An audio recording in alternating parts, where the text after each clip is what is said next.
En juillet 1947, Brest essayait encore de se relever des ruines de la guerre, des bâtiments éventrés, des rues en reconstruction, mais aussi l'espoir d'un nouveau départ. Visuel, images d'archives de la ville détruite, ouvriers au travail, dans le port, les navires entraient et sortaient comme chaque jour, chargés de marchandises vitales pour la reconstruction. Visuel, cargo à quai, grues en mouvement, rien ne laissait présager que cette ville déjà meurtrie allait revivre l'un des pires traumatismes de son histoire. Pause brève, car ce matin-là, un danger invisible attendait au cœur même du port. Visuel, cale sombre d'un navire, lumière faible.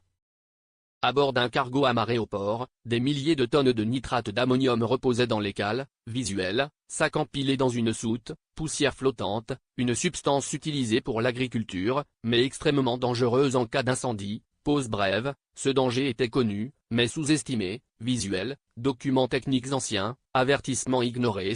Dans un port encore désorganisé par la guerre, les règles de sécurité étaient floues, parfois inexistantes. Visuel, quai encombré, ouvriers sans protection, et pendant que la ville vaquait à ses occupations, le risque grandissait lentement, en silence. Peu avant l'explosion, des témoins remarquèrent une fumée étrange s'échappant du navire, fine, presque imperceptible. Visuel, filet de fumée s'élevant d'une cale, ciel gris. Certains pensèrent à un simple incident technique, rien d'alarmant. Pause brève, aucune évacuation massive ne fut ordonnée, le port continua de fonctionner normalement. Visuel, dockers au travail, passants indifférents, chaque minute perdue rapprochait la ville d'un point de non-retour. Visuel, horloge qui avance lentement, le danger était là, visible pour ceux qui regardaient, mais personne n'imaginait ce qui allait suivre.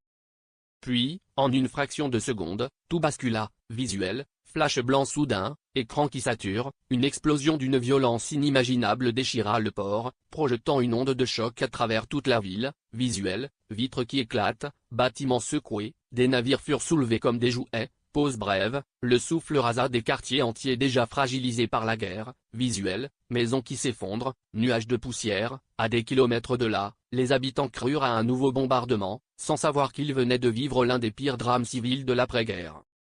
Quand le nuage de poussière retomba, Brest n'était plus la même. Visuel, panorama de la ville détruite, fumée partout, des rues entières avaient disparu, des bâtiments effondrés, des incendies se déclaraient un peu partout. Pause brève, des milliers de personnes furent blessées, certaines projetées au sol par le souffle, d'autres ensevelies sous les décombres. Visuel, secours improvisés, civils aidant des blessés, les hôpitaux, déjà fragiles, furent rapidement saturés. Visuel, brancards, files d'attente, la ville, encore en reconstruction, venait d'être replongée dans le chaos.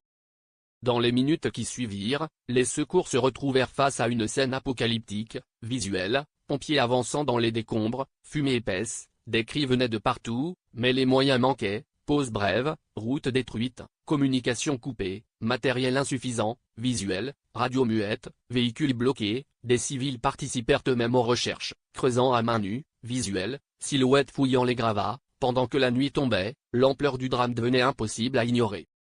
L'explosion ne s'arrêta pas au jour du drame, ses conséquences marquèrent Brest pendant des décennies. Visuel, commémoration, plaques mémorielles, des centaines de morts, des milliers de blessés, une ville une fois de plus brisée. Pause brève, cette catastrophe conduisit à une prise de conscience sur le stockage des matières dangereuses et la sécurité portuaire. Visuel, port moderne, règles de sécurité. Se souvenir de Brest, ce n'est pas seulement regarder le passé, c'est comprendre à quel point l'oubli et la négligence peuvent tuer. Visuel, port calme au coucher du soleil, car l'histoire n'avertit qu'une fois.